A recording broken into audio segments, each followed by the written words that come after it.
and welcome to Inside Running on Tab Radio Racing and Sports. Magnificio races to the lead, getting through Waterman's Bay. Magnificio narrowly from Waterman's Bay. Our team will evaluate each race, interview leading contenders, and update Tab Touch markets. But now Delicacy, here she comes. Delicacy under the 59 went to Neverland and Real Love Dark Musket. It's Delicacy against the inside. Sublime, brilliant, greatness in the cup. We trust you will enjoy this edition of Inside Running. Now, over to the team for their look at today's meeting. Weather-wise, a ripper, sunny, 29 degrees, a little bit of smoke haze out around about the south of the metropolitan area with some easterly winds today, and at the moment 18 degrees. The Rock Magic, the Supremacy and the Grandstand highlighting 9 races at Ascot this afternoon from 12:19. And good morning, Darren McAullay. Yeah, thanks indeed, Matt. Good morning to you. Welcome one and all to our coverage of racing. Starts right here, right now, of course, from Ascot with those races that Matt has just mentioned there. 2 listed events, the Grandstand Cup and also the Supremacy Stakes for the 2-year-olds, an event that has been completely dominated over the years, most recent years at least, by Simon Miller, yet surprisingly here in 2024 does not have a representative run for his stable. Huge day, tricky program I felt, and I think that will be an opinion shared by quite a few here when we dissect the card at Ascot, underway at 19 minutes after 12, but of course the bigger picture today is the volume of Group 1 racing coming from the East Coast. No less than 5 of the 10 events at Rosehill Gardens today, which is underway at 9:15 this morning, all at Group 1 level. G-Day, Golden Slipper, George Ryder, the Galaxy, the Guineas, and of course the Ranvet as well. And they showcase what is just a star-studded day of racing and down in Melbourne there, Moonee Valley, underway at 9:05 this morning here, our first event for coverage, and we see the Group 1 William Reid Stakes being run. Digby, Beacham and Taylor Courtland's in the house today. Scotty Embry off for yet another wedding. I'm sure he's moonlighting not only as a biscuit maker but a wedding singer as well. Digby, Beacham, good morning to you. Good morning, Darren, TC, Matt and listeners. Yeah, I agree with you.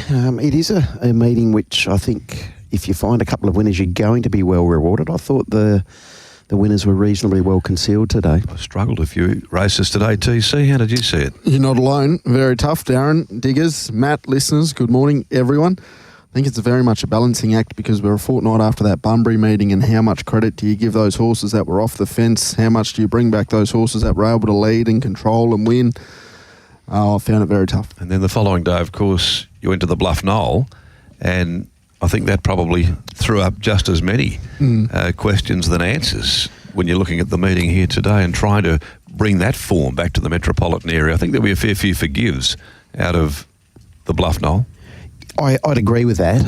I think a case in point with what Taylor's mentioning is the 2-year-old Sir Dream-A-Lot. You know, so where are we at with this horse who, after that win down there at Bunbury, was tightened up considerably in the all-in Tab Touch Karrakatta plate market and went up as favourite and has pretty much stayed quite firm, but it's a different race shape today for that 2-year-old as opposed to what we saw down there at Bunbury. I'll mention a horse like Sisu Warrior as well down there at Bunbury, just controlled, got his own way out in front, was able to win, but it looks like it's going to be a similar scenario probably today, and I think the forecast for an easterly wind stays around 20 kilometres an hour all throughout the day, so probably expecting those in the first 4 or 5 in running to get their advantage as well. A similar-ish forecast last weekend, but never eventuated. It was one of those benign, still days and hardly a breath of wind out there, and yet we were all trying to, maybe project how races were going to be run and won and what easterlies would have had the impact on them, but they were irrelevant on the day, really. Yeah, it does make it a very interesting afternoon, I think, to try and dissect this card, quite frankly, given those last couple of meetings. And they've been very important too, because all the stars have been there at those respective days of racing at Bunbury and also in Albany. Yeah, exactly right. But hopefully we get a little bit more clarity about some of our autumn features post today. Okay, well, we'll go through the changes, and of course there'll be a lot of attention focused on the Rosehill Gardens. What a crackerjack card of racing that is today. 5 Group 1s, we have 3 for our whole season. Yeah, you don't see it all that often. I don't think you see it anywhere else in Australia at the moment, given they've split up some and this has always been the day. This has been the big day out in the west of Sydney. But well, not even Derby Day in Melbourne has 5. No, exactly right. So this is a huge day and headlined by the Golden Slipper, and it's a vintage edition this year. You've got some outstanding colts going around there, and you've got... Yeah, a remarkable story, Storm Boy, if it happens to win there. Exactly, and you've got the first 2 across the line in the Blue Diamond. That's not something that happens all the time either. No, certainly that is the case. Minimal scratchings from Ascot today we can report here at 8 minutes after 8 o'clock. We're starting today at 19 after 12. Naturally, the ground will be a good 4, and the rail is at 3. The scratchings are few and far between, and as our riding changes, very, very minimal across the board. Race number 1, which is a Tab Touch West Speed Platinum, 2 Tin Snip out of the first on the card. Race number 2 for the day, the Amelia Park Handicap, is clear. And then we have a look at race number 3. This is the Nathan Dingle Handicap for Warroa. No changes to come there. Race 4 over the 1400 at 224. Another race that's clear of any alterations whatsoever. In the 5th event, the Vicky Browns Bar Handicap. And we've got Requisition, which came out nice and early. Race 5, number 10. To race number 6, the Rock Magic. One of our $100,000 features over the 1,000 metres this afternoon. No alterations there. Race 7 is the Supremacy for the 2-year-olds. And that is also a clean slate without any alterations. Race 8, the Schweppes Grandstand Cup. And no changes to come in the final event for the day over the 2,100 metres. And here, Wheat Stack Thief. The emergency is not required. Brandon Louis on number 12 in Mr. Popcorn. Okay, 10 minutes after 8 o'clock, Digby, Beacham, Taylor, Courtland at the table here this morning as we prepare to knuckle down and look at the form ahead of us today from Ascot. We'll do that right after this break on Inside Running. TAB Radio, the home of racing and sports. Have you heard about the lonesome loser? Beaten by the Queen of Hearts every time. Have you heard about the lonesome loser? He's a loser, but he still keeps on trying. No suggestion there for one moment that that song applies to any of the panel members around the table here this morning. Digby, Beacham, Taylor, Courtland, yours truly here as we take a look at the first of 9, and it's the Tab Touch West Speed Platinum Handicap. Tin Snip is the scratching there. Matt McDermott on keys, keeping a close watch on betting activity there on Tab Touch. Any movers and shakers in the first, Matty? Well, Seabull is at $12 now. 8 for Arnie's Boy. Fast Flicker is in a point to 3. No Dice, 14. $3.70 for Yarralee. Fortune's Luck, 13. $4 Yelling Up Girl, and Kelvin is at 31. Pretty standard West Speed Platinum contest to open the day. Possibly the Neville Parnham mares, the 2 Ys, Yarralee and Yelling Up Girl, get an opportunity for one of these to maybe crack it.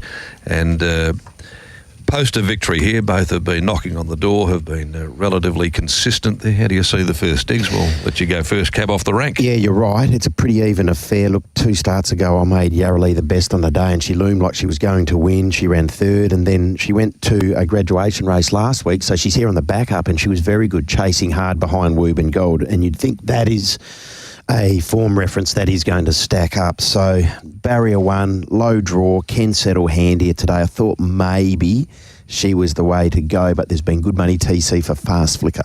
Yeah, absolutely. Off that last start win at Esperance there. Drew barrier 1 on that occasion. Was a little bit held up, showed a nice turn of foot to get out when needed, but that was the place to be there at Esperance, closer to the fence. A lot of the winners came from there on the day. That was first up, No Troll. Now goes from 1,100 up to 1,400 metres pretty quickly in the preparation. Having said that, the form's already been franked. The second and the third horse have already won out of that Sky Provincial Championship at Esperance. Well, maybe one of the key factors there with the Fast Flicker's form has been since the addition of the blinkers at Bunbury back on the 22nd of November, because the mare has really started to step things up a bit there, and her form's been far, far more consistent. We did speak to Tony Triscari on the Hour of Power yesterday. He said she's a bit of a yard watch, so she can get her races run in the yard. She can get a little bit hot and heavy, so hopefully she can keep it all together early on. And if there's no money for her, it'll be interesting to see what the market does with Yelling Up Girl, because the run last start was very good and nosed out by Princess and Red. Now the horse, who ran third in that race, was Forever Classic, who was heavily, heavily supported on Wednesday and won by 2 3/4. It was an arrogant win, to be fair. So Yelling Up Girl, you would think, is going to get the right run here also. Yarra Lee, I felt, was coming through stronger form races, though, than maybe her rivals today. 4th to Petula, 3rd to a very much informed Boab Boy, and then last start behind the talented filly Woburn Gold. So I thought that might be the reference point there, but not by any means bullish to start the day, not in these type of races.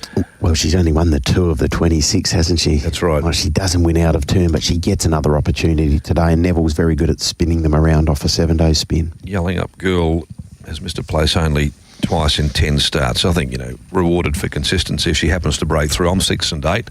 A Parnham pairing in the first for the day. Fast Flicker with respect for the money. And I'll put Seeable in now if the conditions are going to suit there. And even if there is a light easterly there today, Seeable is the natural pacemaker. Now that Tim Snip's come out of the race there, it would have probably sat up there breezing. Seeable always looks to be the leader. Its last victory was on the 14th of January 2023. And it was in a Westmead race with 61.5 kilos. So, look, if it gets its own way, second up, it might be worthy of throwing in at longer odds. I'll include it in the pick 4 for an interesting way to start the day from an exotics viewpoint. 6, 8, 4, 1. Diggs? 6, Yarra Lee on top from 8, Yelling Up Girl. So I've got Neville Parnham going 1-2 in the opener.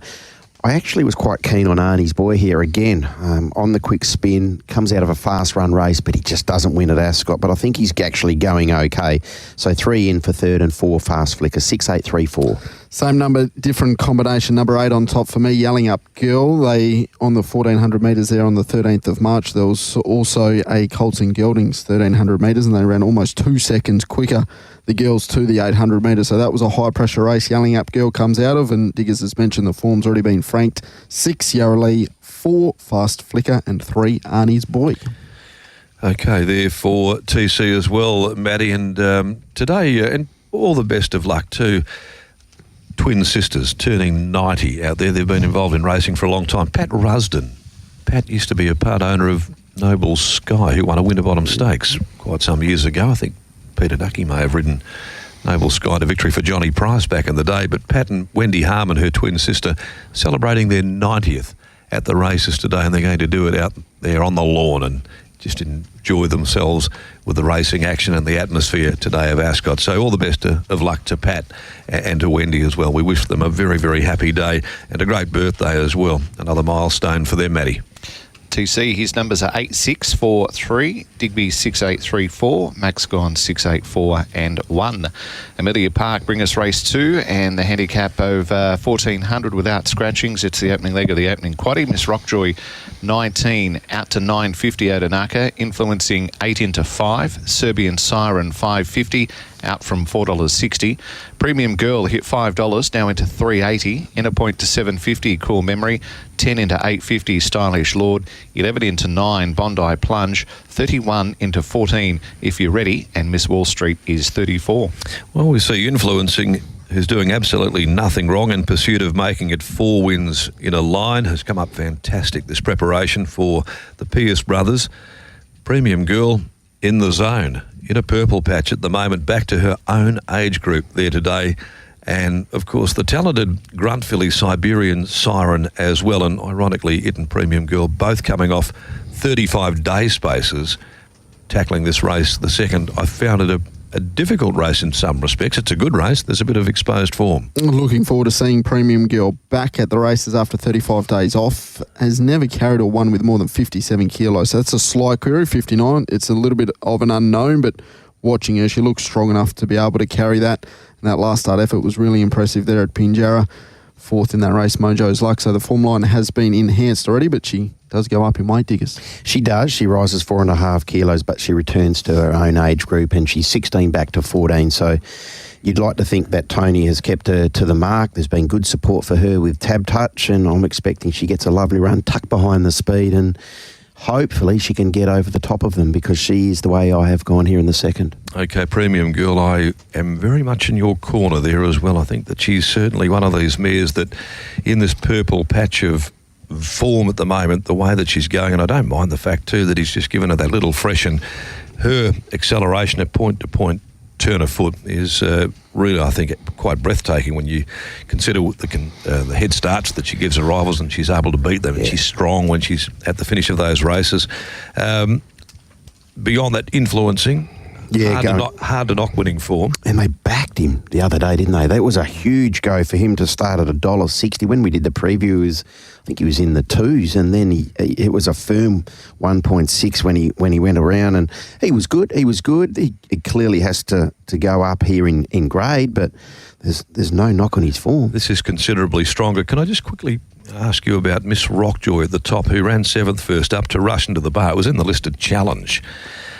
We go back to the spring of 2023 and look at the form there that she was able to put together with placings in a Burgess Queen and also a champion fillies to one of the star fillies of the spring in Keshi Boom. She went to the paddock after the Lustia. Didn't trial before the challenge. I mean, she was at 19, nearly $20. Is she over the odds? Possibly. It was pretty bold placement, wasn't it? First up, listed level, no trial, 15. Comes back to a 3-year-old race here, gets the claim of Brandon Louis, who comes out of his time, I think, over the weekend, becomes a senior next week, does Brandon, but I'd like to think I would have seen more from Miss Rockjoy to tip into her here off that first up run. Agree with that. I've landed on the 5 as well. It sounds like we all have Premium Girl. I'll back in the fact she'll be able to carry that 59 kilos with that 35 days off. She has the best turn of foot. Really impressed with that last start effort win. Put in the 4 Siberian Siren for second. Gate 2 going to get a beautiful run. Looks like the 1400 metres is going to suit on the back of that 3-year-old Magic Millions restricted listed. When the final 100 was very good when 3 wide with cover throughout. 3 influencing, and then 2 Odinaka. The form reads really well on paper, beaten only half length by rushing to the bar in the Lex Piper last start, but from gate number 9 with the 60 kilos, how far back is he going to be and how much work is he going to have to do in the final 400 metres? Number 5 on top for me. Yeah, I'm going to make that unanimous as well here, Matt. If you can note this down, it's 5 for me from 4 Siberian Siren. I will include Miss Rockjoy. I thought maybe 1,500 beyond the scope in a stakes race on return. Let's say that's more of a trial there, hit out for Miss Rockjoy, and now she comes back 100, fitter for the run, and I mean the Keshi Boom form would stack up in this clearly. So look, it's just a suggestion at longer odds there, maybe to include in your trifectas, your pick 4s with Odinaka. I tend to agree with you there in your summation of its chances this afternoon, the whys and the wherefores, and I'll probably just leave influencing out despite its great form. Could be at my peril, but it is up a bit in class, I thought, on its recent winning performances. I agree with that.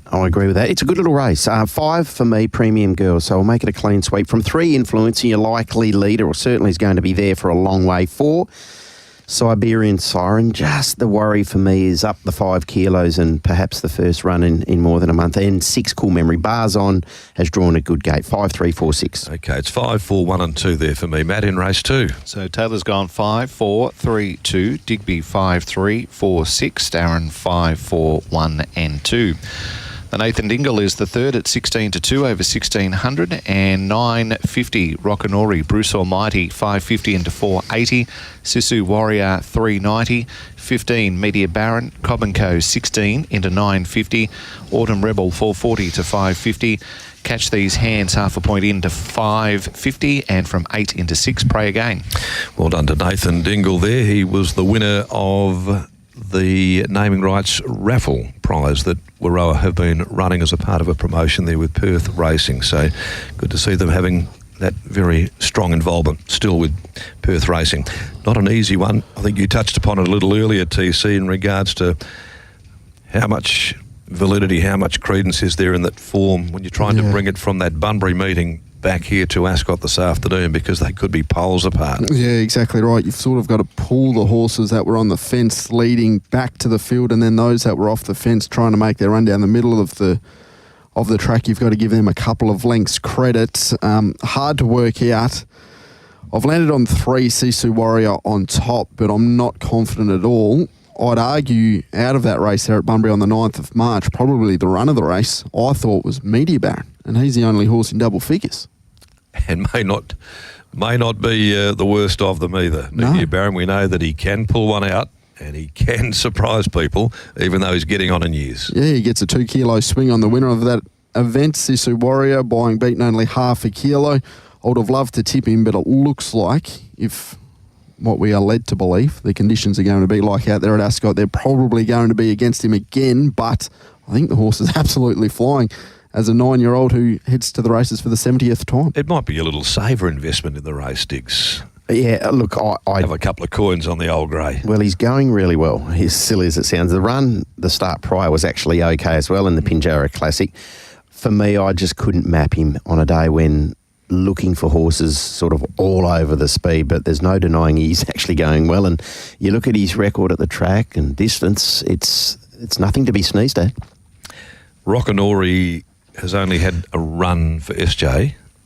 And he was good the other day. Hit the front. He was good. Sisu Warrior got him there. He meets him 1.5 kilos better this afternoon. His first up run back there in the Scenic Blast. He didn't get any favours on that occasion either. He was 3 wide without any cover on return, and that solid performance. So I think it could be suggested that Rockanori may well have found himself back in a bit of that old form, that good early 3-year-old form. I've got him in my numbers. I actually just lent the way of the horse who I thought would lead, and that being Bruce Almighty.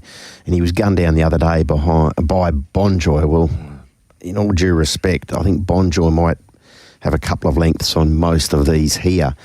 The only concern here, and I'd certainly take the point, I could either have Rockanori, Bruce Almighty, Sisu Warrior there as my main winning chances. I wouldn't be dismissing Catch These Hands, safe in the market, and I wouldn't fall over stunned if Media Baron happened to come swooping down the outside and got them all. Bruce Almighty hasn't won for 721 days. Long time, no doubt at all. But I thought he was your leader, and he's actually going okay. So he's down 1 kilo, he'll find the front, easterly blowing. He's the way I went. Each way 2 from 1. Rockanori, thought the run down there at Bunbury was good. Sisu Warrior just was able to kick back on the inside, and that was the spot to be. So, if he's taken improvement from that, he'll land in a pretty prominent position, gets the claim as well. He's in for second. Catch These Hands, looked like he pinged the gates the other day, and then they elected to take hold. He now gets to a mile where he's won 3 times, so you have to respect that. And 3, Sisu Warrior. Just an interesting map for this horse today, but 2, 1, 7 and 3. So Diggs is on bended knee, praying to the Almighty here for Bruce to bounce back and win one after such a long absence. Well, Lord Gannicus won last week, so anyone could win. Yeah, I don't think he was at 721 days though, was he? No, but he didn't like photos. He was heading that often. there. No. Number 3 on top, but not really confident, Sisu Warrior. I'll put in the 8 Pragan for second. Third up this preparation, now stays at the mile, 1,600 metres. He's going to be fitter. Yes, up in grade, but drops 5 kilos, and I thought that run from back in the field behind Forever Boy was very good. The form Frank second in that race was Lord Gannicus. 2, Bruce Almighty, and 4, Media Baron. And not a race I'm overly keen to bet into, but if we see signs earlier on in the day that you are maybe able to make a little bit of ground, I could entertain a bet each way on Media Baron. Okay, keep an eye on the conditions of the weather there today. What impact the easterly may or may not have on the card there. It might give us some form of guide there, but it isn't an easy race, as you say. I threw a bracket around the top 3, but for the sake of numbers in some form of order there, Matt, I'm going with 1, Rockanori, pardon me, to beat 3, Sisu Warrior, 2, Bruce Almighty, and 7, Catch These Hands. It's 1, 3, 2, 7. And Taylor 3, 8, 2, 4. Digby 2, 1, 7, 3. And repeating, Darren's gone 1, 3, 2 and 7. We might take a break now and return on the other side of it with more of our preview of today's racing action from Ascot, which features the Rock Magic, the Supremacy and also the Grandstand Cup.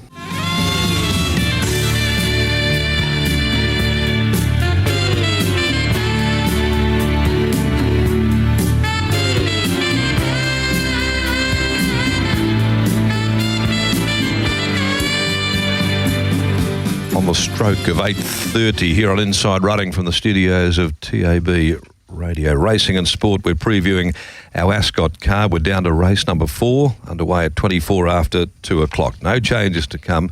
A field of 10 as Boots Like Bruce attempts to make it a winning hat-trick, Matty. And is into 290 from 380. 19, Brooklyn Pier. Destinée at 8. 15 for Without Reg. Ollie's Choice at 4.20. 23, Romancing the Rock. Rogue's Point 13. Heskett 14 in from 23. 31 into 12, Special View. And 8.50 into 6, Madame Magic. Intrigued to find out how you think the race might unfold. Boots like Bruce on speed, gate number 1. 60 kilos, probably no impediment there to him. But there is a horse who does love to roll and lead as well, and that's Rogue's Point, with an equally aggressive front-running rider in Simone Altieri. So it sets it up for a race where the sparks might be flying a little early, unless Alan Kennedy's content to hand up to Simone Altieri and just sit, park and ride. I thought Boots would hold. But if Simone elects to push on... Well, she doesn't give up, you know that. And then that's fine. Alan just takes the toe ball and gets, a bunny to follow. So either way, I thought it was a really good race for Boots like Bruce, TC. Well, I saw it similar early on, but I thought there was a horse that could just park in behind them fresh, first up off a nice trial that might be able to get over the top of them in Destinée. Yeah, well, the horse is very, very good fresh, and the way that it just evolved in that last campaign for Jordan Rolfe, it wasn't wound up in its barrier trial recently. It just held together and went through its gears nice and relaxed and comfortably. But this is a horse that will transition, I'm sure. It's a good shape of a horse as well. I think I'll have a fair bit of fun with Destinée. Went from a Class 1 to winning at 72 plus, and then ended last campaign in a listed race over the 2,200 metres, yet to be beaten first up. Earmuffs were on in that trial. Earmuffs come off race day. And first up last preparation, yes, it was only a Class 1 over 1,400 metres, but won that event sitting outside the lead. So fresh 1,400 metres, can jump and put himself in a spot. Well, they've got to start somewhere, don't they? And if that's their class, that's where they start. So from that point on, it's just a great elevation from class to class, and to keep on winning and being competitive. And then got to listed level in an ATA behind Queen Elena before shutting up shop and going to the paddock. So great respect for Destinée, absolutely. Yeah, but around that $8, I thought one of the better each-way bets on the program for mine. The form last preparation behind Yongalas Demolish, I think, is good enough to win a race like this.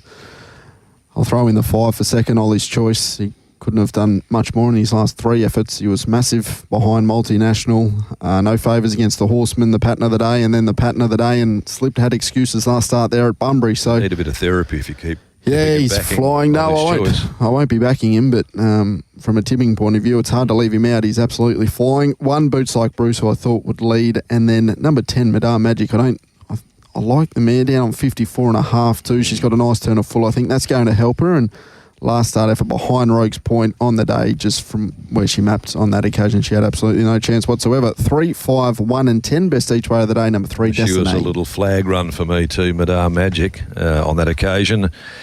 If she can find a back to drag her there and let her go down the middle of the course, if they're capable of getting home off the pace, then she has to be considered, no doubt about that.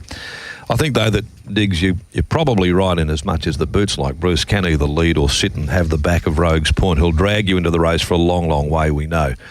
And I think the way that he's going at the moment for Annie King, 60, no impediment, one with the weight last start there, I'm going to go that way. One, a horse hasn't been mentioned, you might touch upon it as well, as Without Reg. Now, this is at $15, and I think it's way over the odds. Gets a nice alley, has got very consistent form, probably one of those that were disadvantaged with the pattern down at Bunbury on the day behind Sisu Warrior, and its form by and large is ultra consistent. I definitely think that he's worthy of putting into the exotics for the race, there's no doubt about that.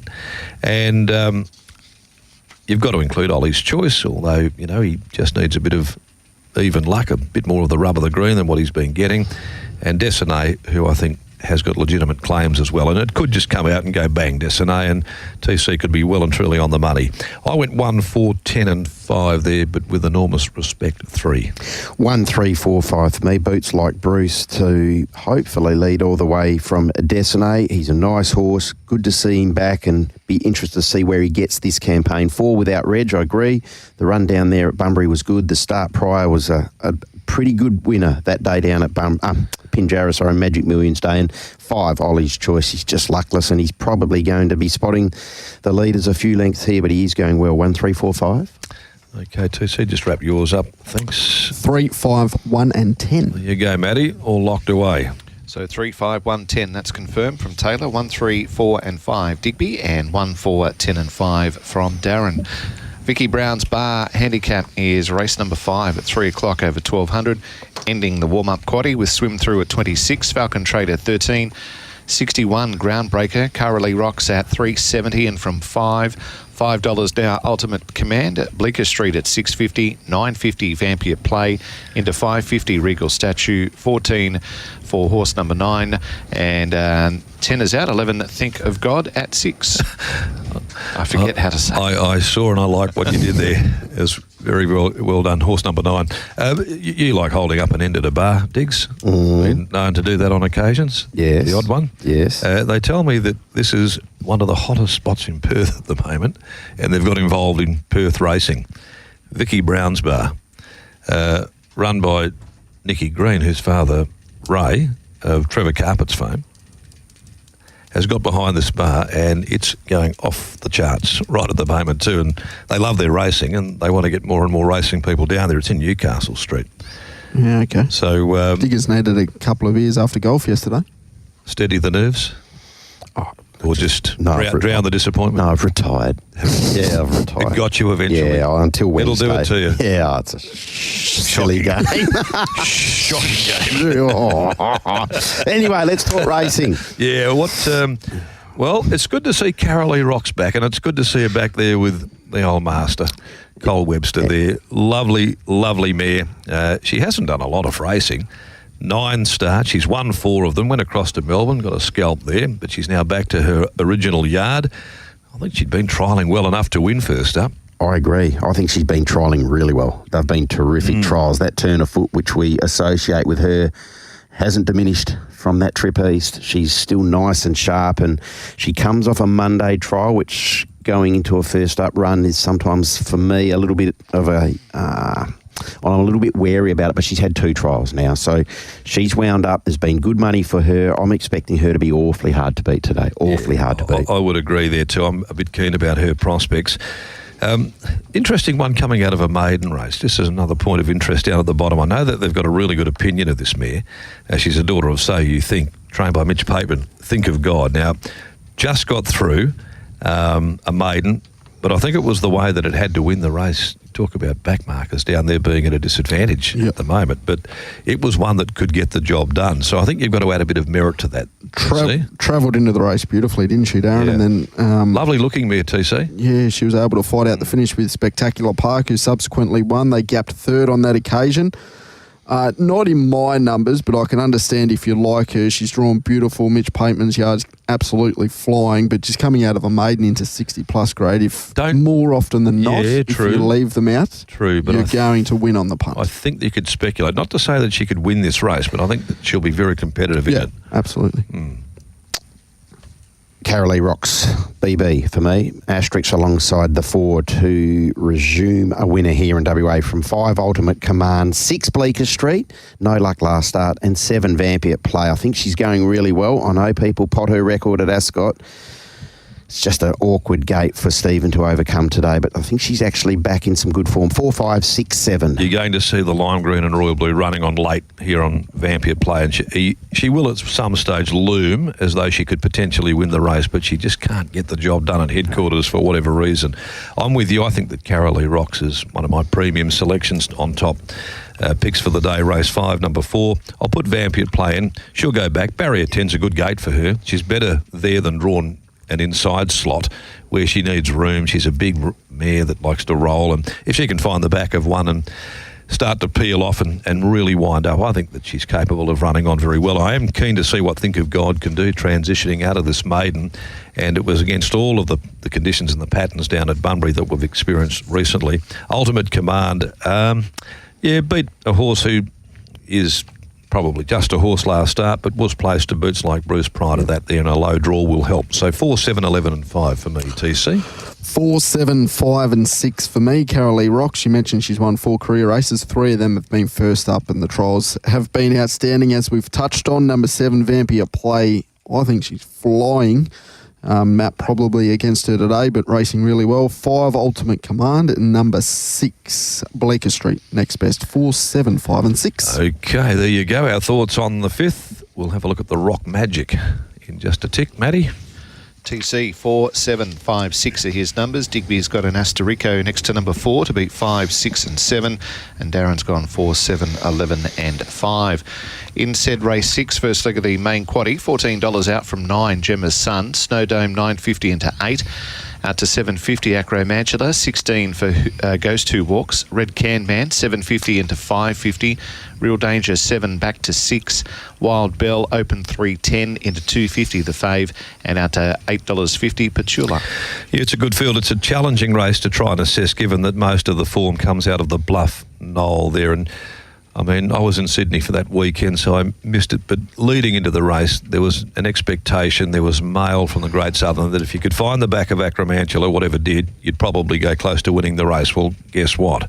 Gemma's Son did exactly that. So it'll be interesting to see how all of that form comes together, because good horses like Red Can Man, who'd missed the start, never really came into the race at all. Not much from back in the field. I mean, I think the run of the filly from back off them, Laced Up Heels, that was, I think, the run of the race, given the pattern for the day. Terrific There's no doubt about that.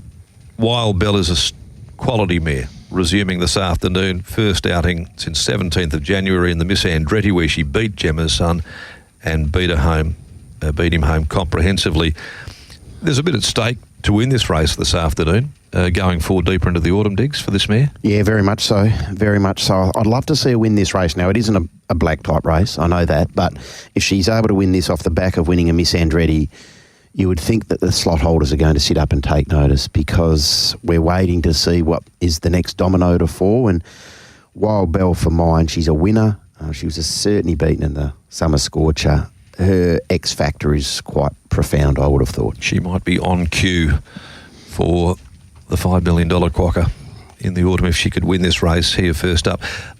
I think, you know, when we touched upon this at the start of the day, those 2 meetings that we've been looking at, I think you get to the point where you've got to produce the old forgive file. Mm-hmm. And I tend to think that a horse like a Red Can Man should be afforded that, a complete forgive going around in that Bluff Knoll.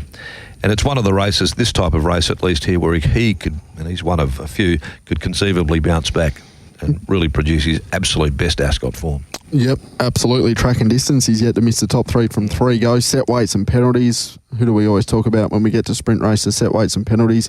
He gets a very good trial too, wasn't it? There, yep, the way that he trialled when he beat Oscar's Fortune home in the trial, I don't think that performance down in Albany is anywhere near a reflection of what we know he's capable of, and more than often than not delivers. So I found it a challenging race in many respects. As much as I like Wild Bell, I've just got a funny feeling we'll see a few horses rebound quickly off what they did last start. One of those is Acromantula. He's a watch for me today, because the trial leading into that run down there in Albany was probably fair. He's better than that. And then he went to Albany and he was, again, only a little bit modest, I thought. Now, I know there's the school of thought that maybe the 1,099 was a little bit too far for him, but I'd like to see the best version of Acromantula today, because the best version of him is very, very good. We know that. Well, you were able to get a line through him and Red Can Man back on that trial on the 26th of February, and Red Can Man's trial was lengths better than Acromantula. Okay, well, we'll sum this one up then. I'll go Red Can Man. I'm going to put it in each way. I love the trial, and I think a complete forgive in the Bluff Knoll. Beautifully drawn. Shooter gets back on board this afternoon. It'll do me. From Wild Bell, because of her class. I'm not dismissing Petula. 52 kilos. You could just about see her with a spinnaker up there and charging at them with no weight on her back whatsoever. She's won the Breeders. She's won a Pearl Classic. She's in the zone for Simon Miller. And I think that she's very capable of definitely running a place, but going close to nearly winning this, all things considered. And I'll put Real Danger in for 4, 5, 7, 8 and 6, but I think we could be a little varied here. Yeah, same 4 numbers as you though, Darren, but I have got Wild Bell on top. 7 from 5 Red Can Man, 8 Petula, you're right, 52 kilos. Is the 1,000 a bit short? Perhaps. She'll get back, she'll be rattling home. We know that she can carve out a fraction. And 6 Real Danger, 7, 5, 8 and 6. 7, 5, 3 and 2 for me. Number 7 on top, Wild Bell. I'm probably expecting her to get a quokka slot now. I think she'll be very hard to beat. Love the fact she can travel on a hot tempo and then kick and accelerate. Number 5, Red Can Man. I took the opinion, just rule a line through that Bluff Knoll run, forget it ever happened, and then you go on the troll, he was very good. 3, Acromantula. Conditions are going to suit. That's why I threw him in. And 2, Snowdome. Respect the horse. He was a Group 3 winner over 1,000 at Ascot during the spring carnival. So hopefully we see a better version of him than we did down there in Albany. 7, 5, 3 and 2. Thanks for that, TC. Okay, after this, Maddie, we'll take a break and then be back to look at the Supremacy and also the running of the Grandstand Cup. 2 features in the back half of the day and in the legs of our quaddie. And in the Rock Magic, 7-5-3-2 recapping Taylor, 7-5-8-6 from Diggers, 5-7, 8 and 6 from Mac. DAB Radio. Running on empty. Running wild. Running to the sun, but I'm running behind. Gotta do what you can just to keep. Oh, the musings of Digby Beacham on a golf course. If only we could put them to air, Diggs. If only. No, I'd be sacked very quickly. Have a crack. No, yeah, my last day Just on radio. give us a snapshot of what you were telling us in the commercial break. No, let's not. Let's move on. And the behaviours of your golfing partners. Yeah. Good morning, Grant Williams. Well, let's hope he's woken up this morning anyway. Mild and measured. Yeah, exactly. Calm as always. Yeah, no. Anyway. It's a challenge. It's a game that tests your mental capacity at times as much as your golfing skills. Yeah, just you learn some life skills. Anyway. TC chortling along in the background. You were an observer to all this, I'm sure. Oh, tension was high. We'll put it that way. All right, well, let's focus here and try and come up with at least a par on race 7, the Supremacy Stakes. A race dominated by Simon Miller. Extraordinary results in this. He's won 8 of the last, I think we're counting 6 of the last 8, and he's won 8 of them in total. It's just remarkable, and it's equally as remarkable to see that he hasn't got a runner in this year's edition. So not really the big volume or the quality volume of 2-year-olds that he would normally have. No, that's right. He's got a 1 or 2 there that look like they're going to play a part later in the 2-year-old season. But for today, this is a Supremacy Stakes, which is Sans S. Miller. Yes, it is indeed. Okay, let's have a look at the market and see just what punters are really starting to target in on this 2-year-old lead up to our Karrakatta. One more, too many. 850 into 460. 12 into 10. Angels Impact. Sir Dreamalot 330 into 270. Sinful Living from 420 out to 6. Goal Makers out to 14. Ripper Farouk at 21. 6 Cinepoint Earthstorm. My Zoom 41. Champagne Cathay is now 20 out from 10 and $18 heavy metal. Okay, good money here for the top one from Neville Parnham's yard. The Tacit gelding in one more too many. Digby Beacham. Trial was good with shades on, so that's the interesting part. The other interesting part for mine is, unlike so many of his opposition here, he hasn't raced at 1,000 metres. He kicked off his career over 1,100 and was impressive, then went to the Crystal Slipper, was impressive again, beating Big Shots, who we know was able to win the Magic Millions 2-year-old classic down there at Pinjarra midway through last month. And then he went to 1,200 metres. So is he going to be sharp enough over 1,000? The market says yes, and the fact that he has the cup supplied, that's the key. That's hopefully going to be the driver for him to salute here. Big support, TC. Yeah, very big support. Got as big as $8.50 now, $4.60. That's probably bottom end with everything that Diggers has explained. For me to bet on him, I'd probably want each way. You'd want $5.50, $6 around that mark, just because the 1,000 metres is a little bit unknown and he's drawn barrier 1. I'd be surprised if he's able to lead from there. with Sinful Living in the race, he's probably going to get the toe ball of her. Sinful Living is very, very quick, as we have seen there. Let's look at the runs of Earth Storm on debut. Back there on the 3rd of February, I thought an exceptional performance there. One of a number of really nice 2-year-olds out of Russell Stewart's yard this season there. He's got a good batch of youngsters, and I thought Earth Storm was a fabulous debut performance. Yeah, absolutely. The third best final 200 metres of that meeting, Earth Storm. Trial terrific going into it as well. Yeah, absolutely. We haven't seen Earth Storm, the filly, for 49 days. The same can be said for the stablemate, the 2-year-old gelding Goldmaker, who was the best final 200 metres of that meeting. Now, it was would able need to 1,200. What do you think? Would you think, TC? I thought that both would probably need 1,200. Yeah. I loved what they both did. The 1,000 metres was just a sticking point for mine. Earthstorm drawn 6, Goldmaker drawn 10. Going to have to go back. How close can Earthstorm sit was my question. It was a tricky race overall. Sir Dreamlot, I didn't think we'd see $2.70, if I'm honest. $3.30 now into $2.70 on the back of that Bunbury meeting, which we've spoken about.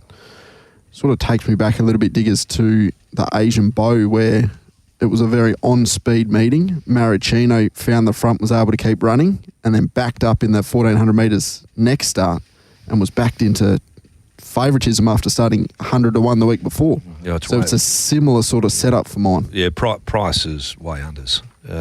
Given the draw, where it's coming from. I know it was a big win down at Bunbury, but I think we're going to maybe just temper our enthusiasm for some of the horses who won impressively enough down there on the day for all sorts of reasons. Hey, owned by a couple of very, very good footballers from the Waffle days. Darren Rumble's in there, 6 premierships with Subi, Diggs. Yep. Benny Randall, Ben Walker, all premiership winning players. With Subi, they've got legs and Sir Dream a lot too, so hopefully it goes really well for them.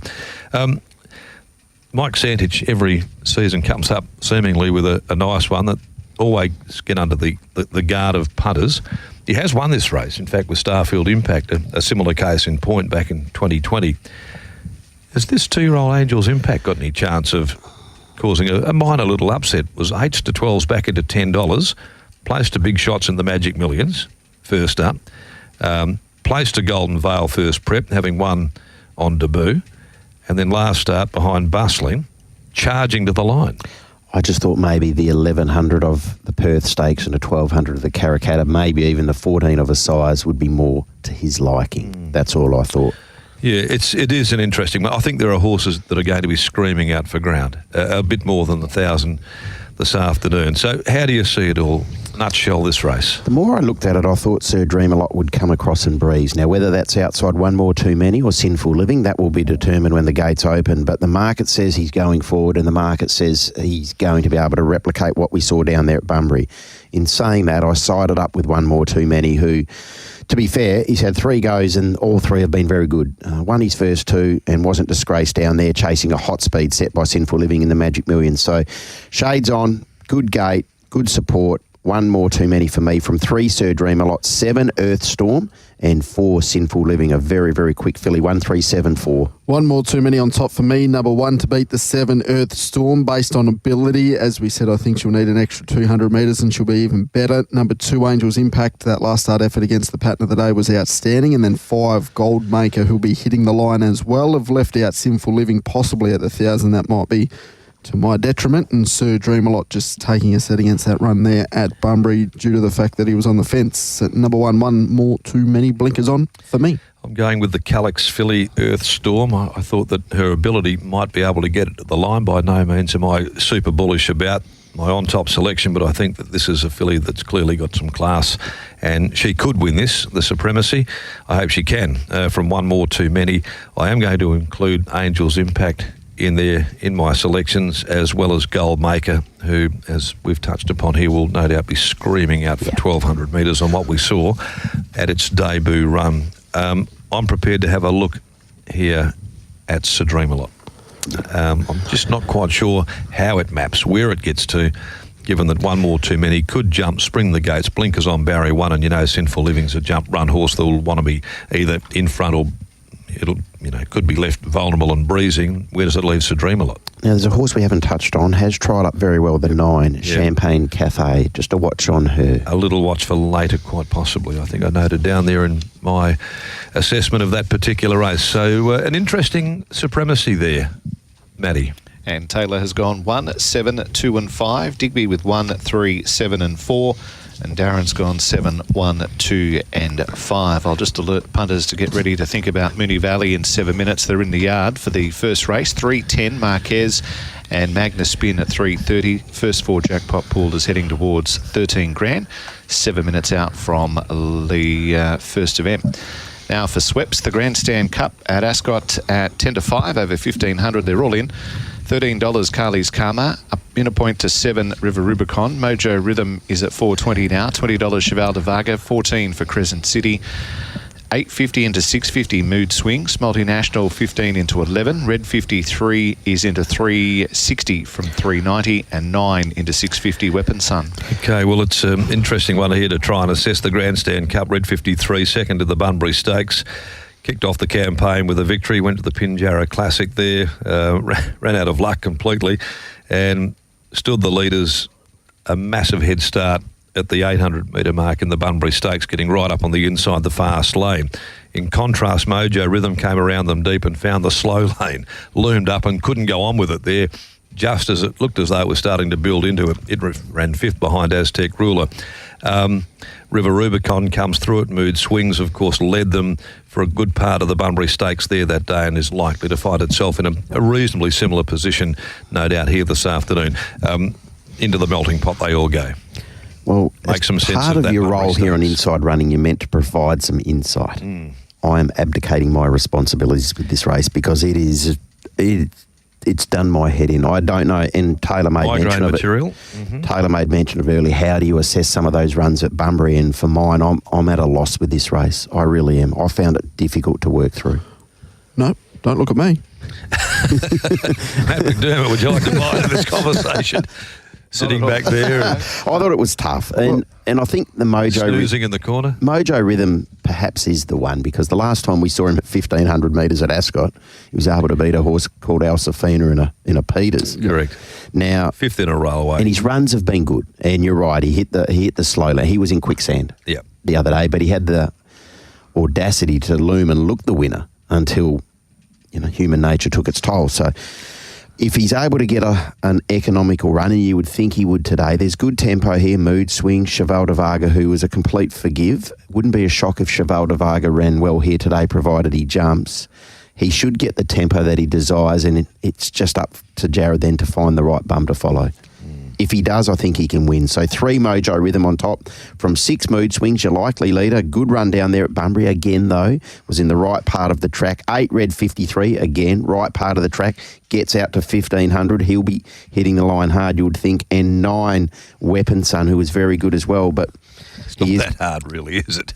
There you go. 3, 6, 8, 9. We're the same. Why'd you call me? So I was on the golf course blowing my stack. 3, 6, 8 and 9. Whoa! Needless to say, I'm with you exactly. Number 3 on top for me, Mojo Rhythm. I was with him for the Bunbury Stakes, so no reason to jump off. As we mentioned, he was in the quicksand. Number 2, River Rubicon, in a similar boat. I thought this horse is absolutely flying. And around the $7, $2.25, I don't think is a horrible bet in this race. Number 8, Red 53, very good. And number 6, Mood Swings, your likely leader. I've left out Weapon Sun, but I think he's a winning chance as well. I'm a cut and paste of Digby Beacham's quality assessment of the race. 3, 6, 8 and 9. Excellent, good work. So we can bracket those tips from Mac and Darren.